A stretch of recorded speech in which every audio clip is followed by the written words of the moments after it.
Les damos la bienvenida a esta jornada, un charlando nos va a estar muy especial porque tenemos a una amiga, querida, única, grande y hermosa.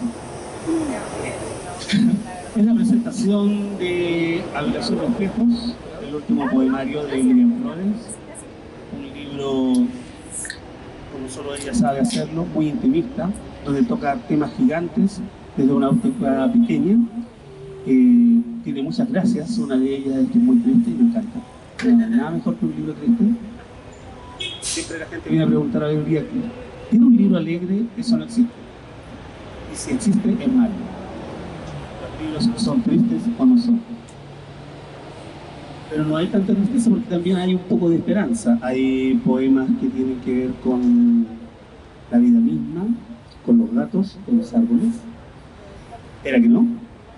Ediciones del Gato es el editor de este libro. Y yo quería contarles que tengo mucha felicidad de estar acá. Primero porque casi nunca me invitan a nada. Y segundo porque con Lilia nos conocemos desde hace 100 años, más o menos. Cuando éramos podridos, éramos jóvenes y bellos. Y ella andaba con su librito recién impreso, autogestionado, autofinanciado, pero no en auto, llegaba en micro, y ofrecía su libro por la librería y la agarramos para el deseo incluso. Pero ella perseveró y ahora viene, y cuando viene la respetamos. Ahora es Doña Lili. Y ahora tiene como 5 hijos. 7. Me quedé corto. ¿Cuál dije fuera? Entre sus libros para chicos, entre sus libros de su gran novela premiada y alabada por todos y que todos esperan la próxima, histórica Capelo, pero siempre, desde un principio y hasta ahora, desde un principio y hasta este final, la poesía está ahí colándose en cada rincón de la obra del libro. Este libro fue escrito en pandemia, con encierro, con mucha cosa de esa que pensábamos que se nos iba a acabar la vida, se nos iba a acabar el mundo, o que algo se iba a acabar. Y había miedo, había tristeza, había no saber comportarse. Y todo eso está plasmado en el libro. Y nos gustaría primero un aplauso para ella antes de que comencemos a preguntarle cosas. También está con nosotros Eva Krevia, la gran periodista y escritora, o periodista escritora, sin la I. Una cosa lleva a la otra y las dos llevan a lo mismo. Cuéntanos, Lili, ¿por qué Habitación de Espejos? Para empezar. Primero que todo, muchas gracias por acompañar. Gracias, Eva, por estar aquí siempre. Gracias, Mario, gracias, Mandy, gracias, Brian, mi amorcito. Gracias, Fran, Humberto, Álvaro, y a ustedes no sé cómo se llaman, pero gracias también por estar acá. Este libro se llama Habitación de Espejos porque el fenómeno, un pequeño gesto cotidiano que tuve en algún momento fue el que lo originó.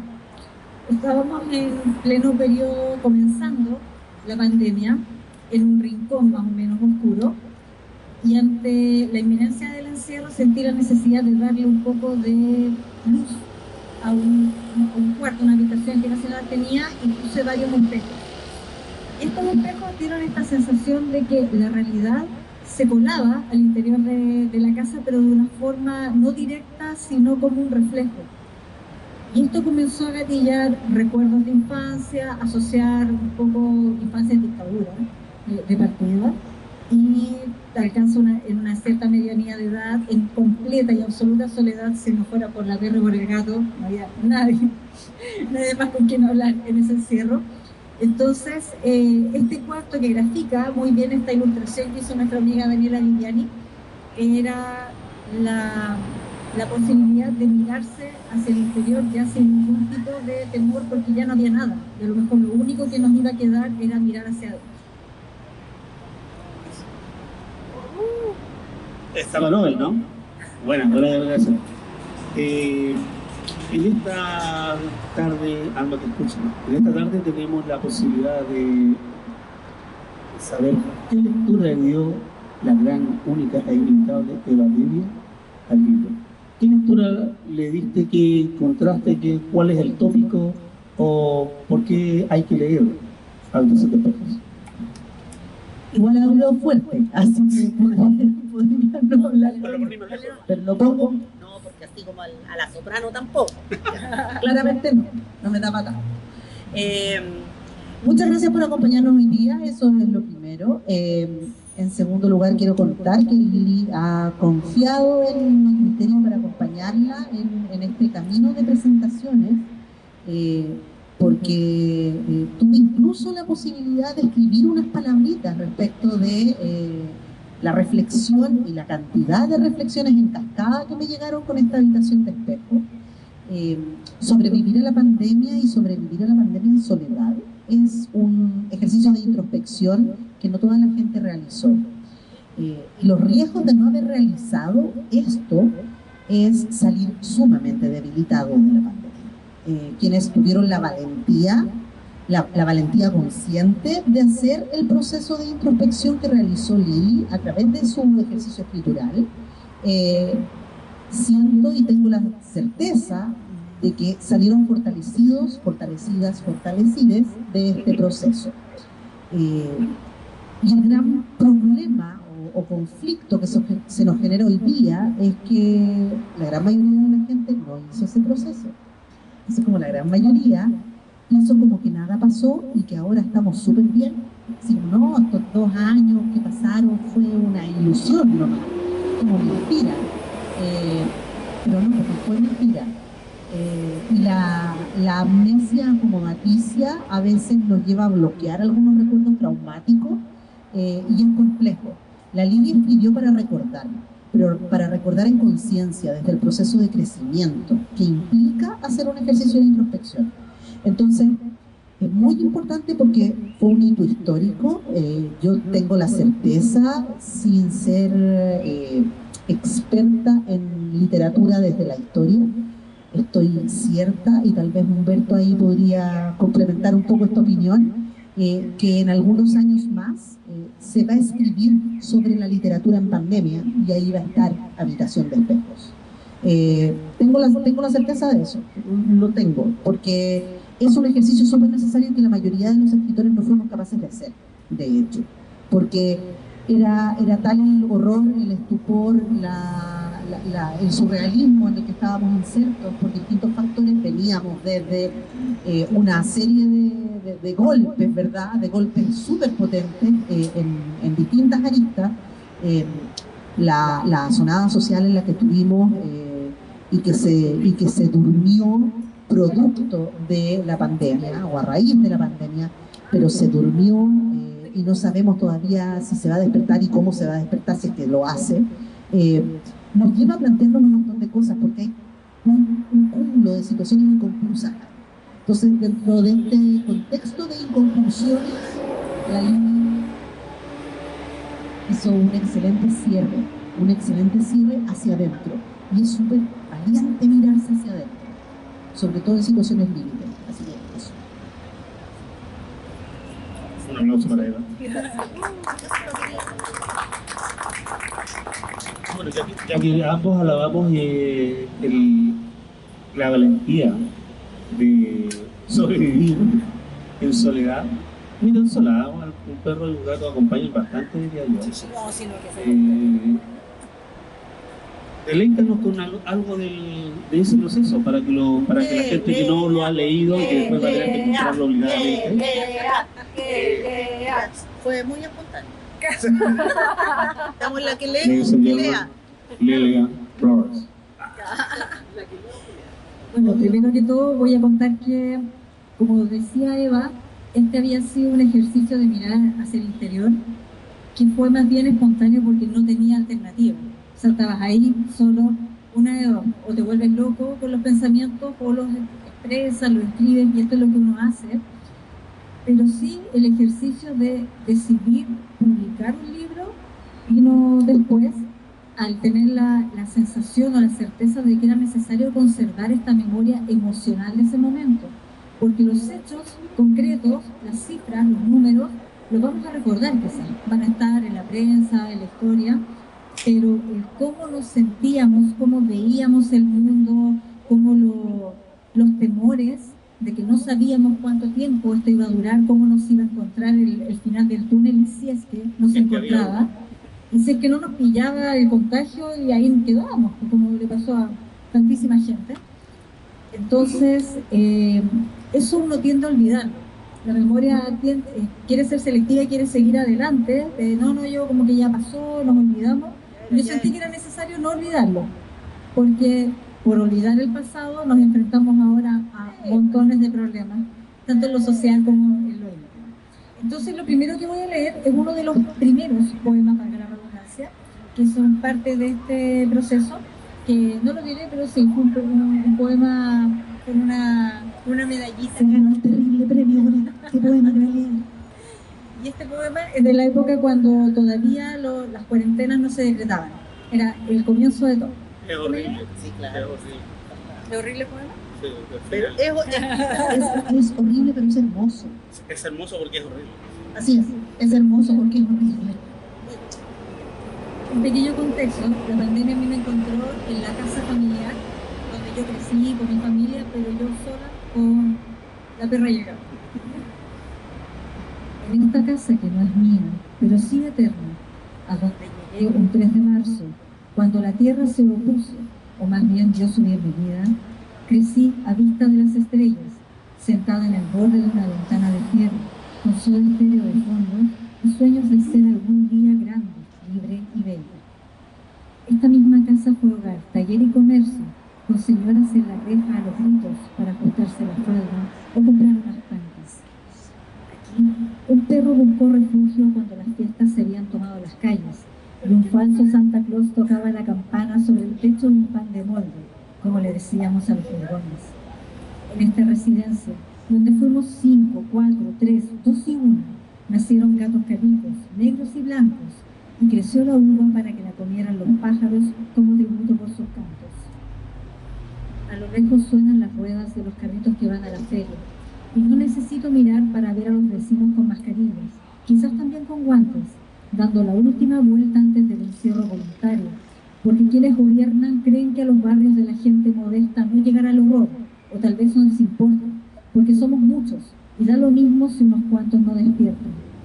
Y en mi casa, que no es mía, pero sí eterna, a donde llegué de vuelta después de vivir en otros mundos y planetas, les conto lejos de las cortinas, y espero que los días sean cortos, y que la muerte también se olvide de esta tierra. tremendo este poema. Terrible, güey. ¿Qué le pareció? Como dice por ahí, para muestra un botón. Es, como dijimos con Eva, que lo concluimos sin querer queriendo, es bello porque es horrible. No sabíamos nada, teníamos mucho miedo, no había principio, no había final, todo era novedoso y las medidas que se suponía que tenían que llegar no llegaban. Y las que llegaban no deberían haber llegado. Claro, el incertidumbre. había una incertidumbre tan grande que todo lo que teníamos era miedo, y ese miedo algunos no lo supimos llevar, otros lo supieron llevar. Es que bien. O sea, si lo supe llevar. Bueno, estás aquí y no has matado a nadie todavía, entonces lo supiste. Que sepamos. Que Bueno, sepamos, que que sepamos, sepamos. que sepamos. Una esa, nunca sabe. ¿Alguien quiere hacer alguna consulta? Porque queremos que esto sea Sí, un que coloquio. aprovechemos. Es el momento. Después no voy a dar la posibilidad. Pues ahora nunca. Estamos presentando este libro. Es un libro de poesía. ¿Ven? El Humberto, Por favor. pero por favor. Nos tocó conversar hace unos meses. No, así nomás. Nos tocó conversar hace unos meses respecto de tu anterior poemario. Y bueno, obviamente la pregunta es cómo trabajar un libro de poemas respecto de una novela. Y aquí la pregunta sumada es cómo trabajar un libro de poemas más con la pandemia, más con todas esas angustias. Más hablar del interior de la escritora, editora y la mujer fuerte de Ediciones del Gato.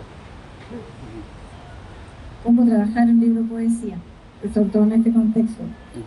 La verdad es que en el caso mío personal de la escritura de poesía, es un fenómeno que sale solo.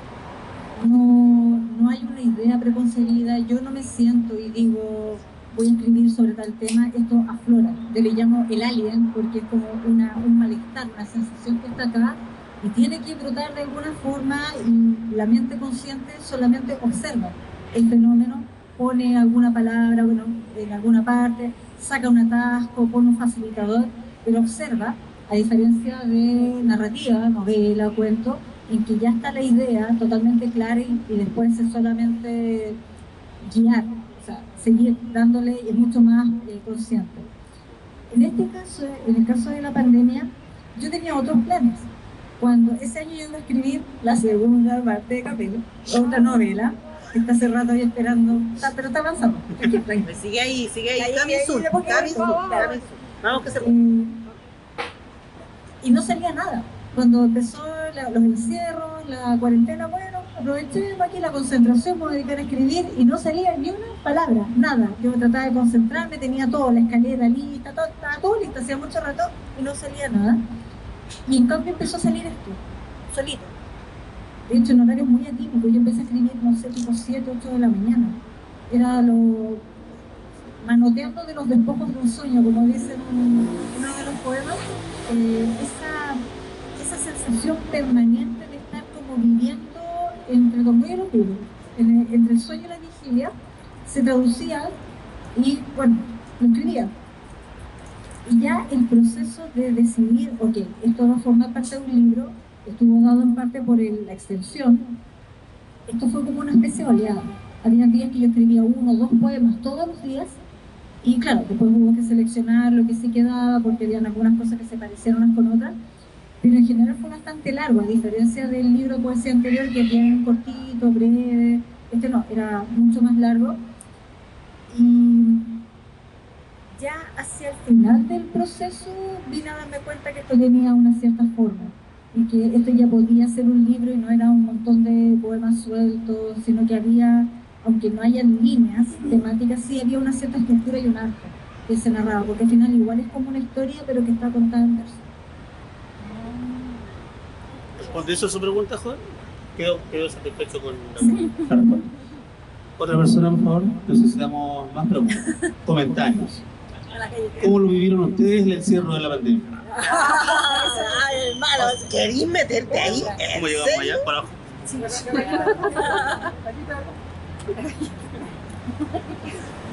Yo quería felicitar porque el libro es espectacular. Llena el alma, llena el alma y literalmente son poemas que son necesarios para entender lo que fue la pandemia. Así que te felicito.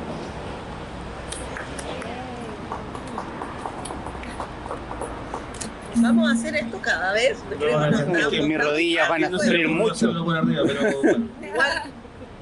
Podemos hablar fuerte igual. Sí, ¿no? yo creo que es mejor. Sí, mejor. Soy muy irreverente yo. Así veo. Es que tiene bozarrón esta cara. Claro, se aprovecha de eso. Es sensible, trabaja con libros. Aquí están pidiendo que lea otro fragmento. Otra. Esta es la gente que quiere que lea. No venía preparada, pero... Ya No que venía preparado, pero hay 2 más marcados. Ya, voy con este. Sí. Y ahora te toca a ti. Claro, ahora lee. Lee. No sé si ustedes recuerdan que cuando estábamos en plena pandemia, un día salió la noticia de que había muerto el ex ministro Harpa, el ministro del Interior de la dictadura. Yo escribí este poema ese día. Muchos años. Sí, Si querés, te firmo yo el libro. Bueno, ya. Ahí. Bien de frente. Eso, bien así. Antes del alba despierto en esta habitación de espejos, sin recordar si tuve o no un buen sueño, y me entero de que estaba vivo y que una vez el horror fue mi visto.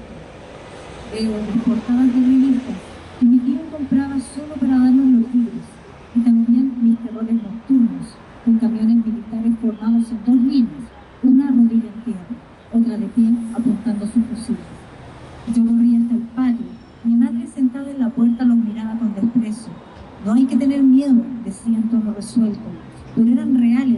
siguiente, camino a comprar pan, las huellas de las balas en los muros de las casas. ¿Cuál es la memoria que tienes en mi terraza? Con vista a la cordillera, tomaron vino y cerveza, defiendan al soldado en caballo de bronce y me traten de flight, simio, resentida, sin decir mi nombre. La luz grisácea rebota y devuelve mis ojeras de esta noche sin sueños, o tal vez en suspenso, hasta que pase lo más cruento, el sol se derrame en mi cuarto y ya no me dé pudor mirar mi rostro después de haber confundido lo real con lo imaginario. También hubo gente buena que murió. De hecho, sí. ¿Qué? Hubo gente buena que... Sí, también hubo gente buena que murió en esa epidemia. A la pandemia. La pandemia. Es que estamos hablando de la pandemia, si el libro es sobre pandemia. No. Es que esa es la pregunta. Tengo una pregunta de eso. ¿Cómo se llama? Como hablaste de que en la pandemia aparecieron como otros elementos como del recuerdo, como que sientes que, además de los poemas, sientes que lograste aprender algo, sacar algo. O sea, todo en la vida es aprendizaje.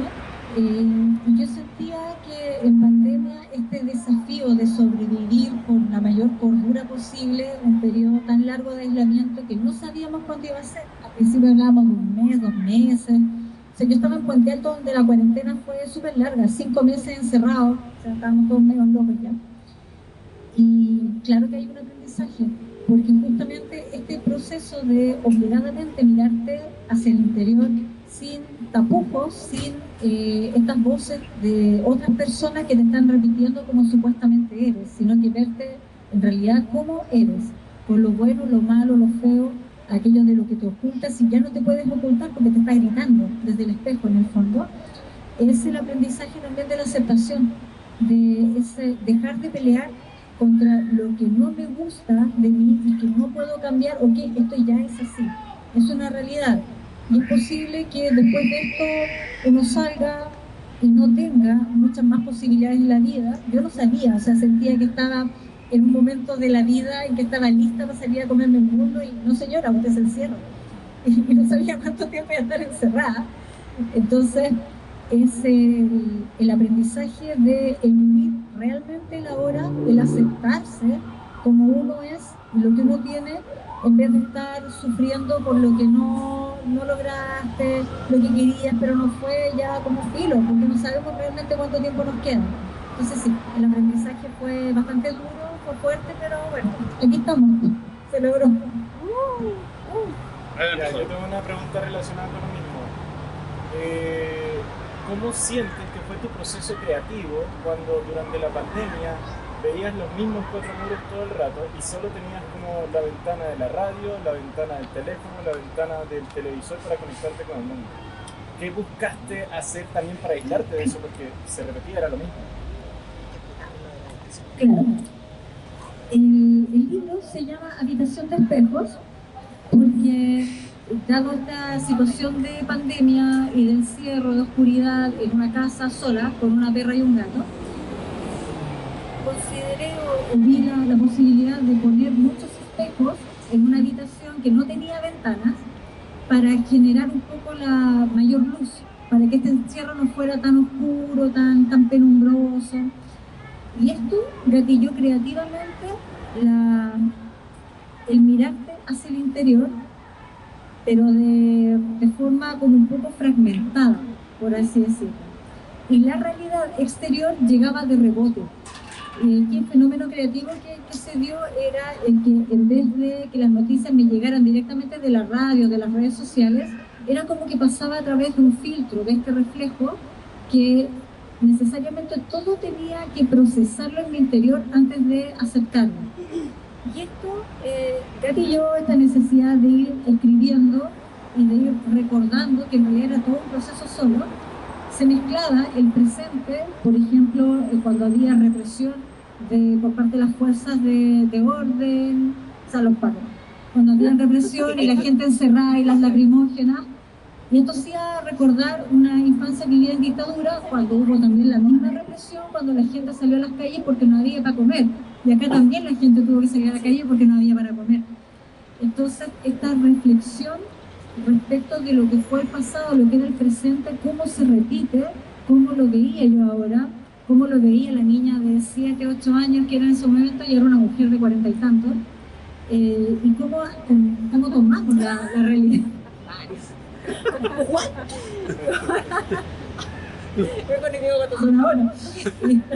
Y nos mataste a todos, de toda la edad, po. Yo no tengo problema en ese sentido. Entonces, todo A diferencia de ustedes. Así sonó. Así sonó. A diferencia de ustedes, no asumidos. Entonces, todo este ver la realidad, pero como la realidad del espejo, el rebote, tener que procesarlo y mirarlo, hacía que el proceso creativo fuera súper íntimo y muy visceral. A eso es lo que yo le llamo el alien cuando se escribe poesía, que en vez de pensar y luego escribir, esto sale solo y uno va viendo nomás lo que aparece. Y después uno se da cuenta de lo que escribió. Ese era como proceso. A propósito de lo del alien y no saber qué es lo que va a quedar ahí, acá tenemos una experta en letras. ¿Qué opinión le merece a Eva el concepto, no, el concepto de la escritura del libro? ¿Cómo te parece que se manejó toda esta parte para que en el fondo es una historia en verso, que es lo que nosotros nos quemamos la poesía de verdad, no nos gusta? Pero ya nos estamos acostumbrando porque todos los poetas jóvenes como ella hacen hoy. ¿Qué opinión te dejó a ti? Sí, me imagino que tú habías escrito algo al respecto, pero no nos leas el texto. No, deja que lo leas, está muy bueno. ¿Está bueno? Está bueno. Léalo. Oye, te voy a hacer un spoiler. Me lo pidieron de un lugar. O sea, a alguien más se le ocurrió hacer la misma pregunta. Me lo pidieron, lo escucharon y les gustó tanto que me lo pidieron de un lugar. Pero el resto te lo cuento el próximo año. Nada más te voy a decir. Igual queda poquito, sí. Esto se llama Coqueteando con Carol Bombal y Alivier. No, si me puse cabezona para la cuestión. Sí, me puse cabezona, es verdad. Dejar que las palabras de Lilian ingresen por el umbral propio es en sí mismo un acto de arrojo. Recorrer estas páginas es volver a sentir el pecho arremolinado por la cotidianeidad del encierro y la evocación de la claustrofobia, que se contrapone con la memoria mediata asociada a la revuelta y a las idas furibundas, masivas, llenas de compañía a cada plaza y espacio público. Y eso te pega de cerquita por razones un poco lógicas, ¿no? Estos años bipolares, extremistas en todo lo largo más que lo ancho, la multitud efervescente y la soledad más devastadora. ¿Nos hemos repuesto realmente de toda esa intensidad? Lo peligroso de confiar en la respuesta optimista es la inminencia del acantilado. La autora nos entrega lo cotidiano de Gasco y el vecino bullicioso, pero también, y con maestría, aborda el abismo de los fantasmas y la soledad profunda. Siempre la soledad, con ese manto absoluto. El paralelismo entre la casa-cárcel y la habitación de espejos es brutal, desprovista de toda carne. ¿Cómo evitar mirarse cuando uno está en una habitación de espejos? Es imposible.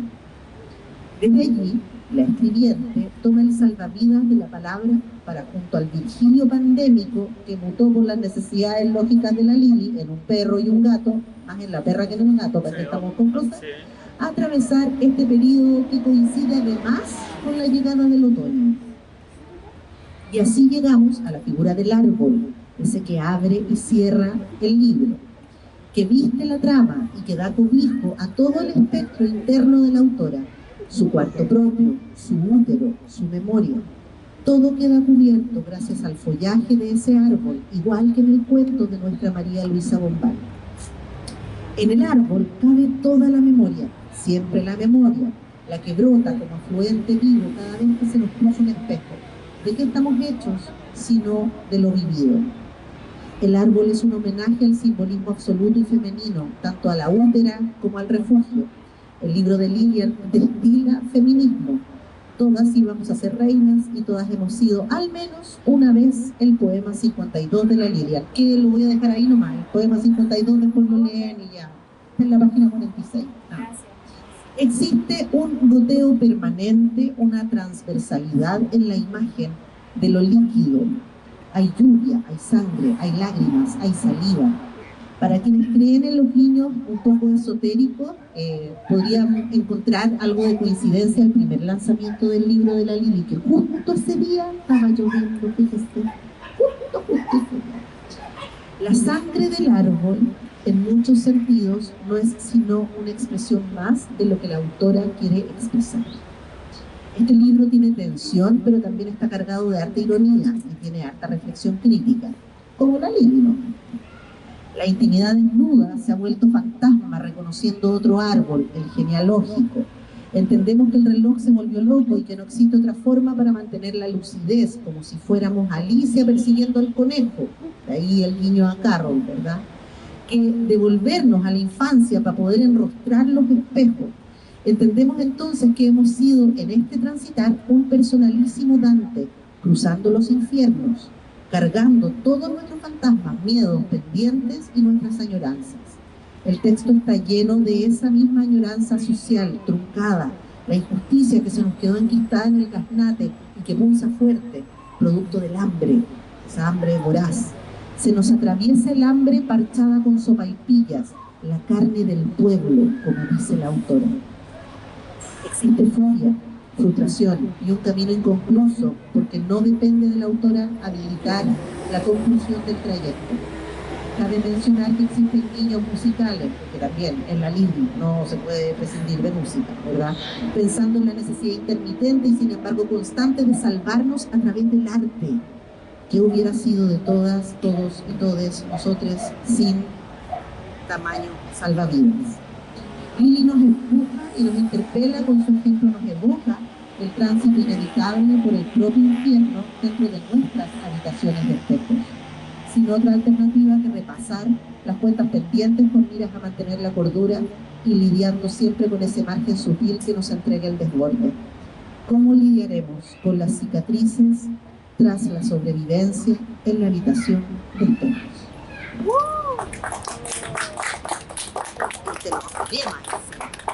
Ahí lo aprendí de nuevo. ¿Todo bien ahí? Muchas gracias por tus palabras.